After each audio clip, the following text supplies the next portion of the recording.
going on, people? Listen, today I figured we could talk a little bit about urban reconnaissance. I want to share some of the tips and tricks, strategies, all that kind of good stuff that I use when I'm trying to figure out what's in my area, how to define all the different structures, landmarks, transportation hubs that surround my general area of operations. Because let's face it, if you're not familiar with the area you live in, you're already at a disadvantage, and you're even more so at a disadvantage in a total, SHTF grid collapse type of situation. I find it to be extremely vital to know where the abandoned structures are, like the one behind me. For example, this place could be used as a cache point, observation post, temporary shelter location. Who knows? But you'll never know unless you actually find these structures and investigate them. So that's what we're going to be talking about today, how to get that urban reconnaissance done and have more knowledge of the area around you. So before you can start exploring structures like this one behind me, you got to find them, right? So the first way I do that is I go ahead and I pull up Google Maps, and I just go ahead and I put in my address. Once that map loads, I zoom out very slowly, keeping an eye on features in the surrounding area, stuff like large structures that maybe look like warehouses. You'll notice them, they're just a flat point on the map. I'm going to be looking for rail lines. I'm going to be looking for creeks, lakes,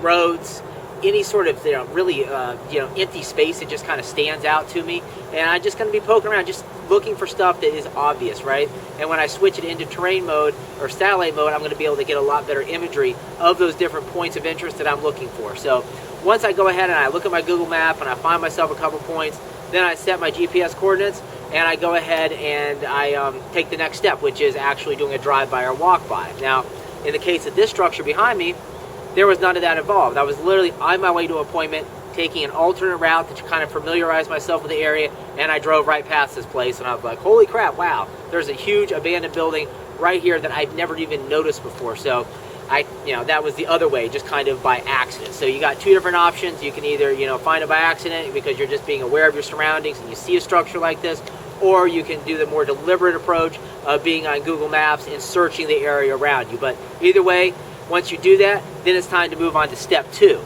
So step 2 is where you get to have a little bit of fun, right? You do a drive-by of the location, and you pull out your binoculars, you scope out the structure. Maybe you got a map with you and a notepad and pen, and you're taking notes. You're taking into account maybe are there other structures in this area that are occupied where people could notice me coming in and out?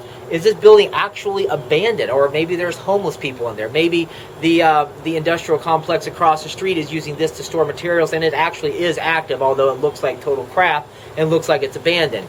As you're doing a walk by on foot, you're taking down notes. Maybe you're talking to the neighbors. You're seeing the state of the neighborhood. What type of area is it? Is it a rich neighborhood, a poor neighborhood? Is it industrial? Are there lots of fences that are going to prevent you from accessing that structure? Are there police patrols in the area? Are there security cameras?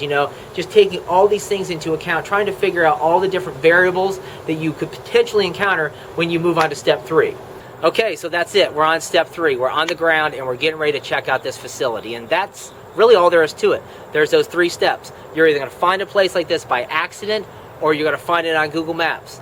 Once you do that, you're going to move on to step 2, which is going to be the drive-by, the walk-by, to get more intelligence on that location. And then step 3 is obviously where we're at right now, where it's time to start exploring, have some fun, find some different entrance routes, exit routes, rate the building in terms of accessibility, threat levels, location, all that good stuff. And then based on all that information that you get and you gather from this type of exercise, then you go home and you say, okay, this place is going to work for me, or it's not going to work for me, and then you just start back from step 1 again and find yourself another location. So until next time, you guys know the drill. Get out there and train, and I'll talk to you later.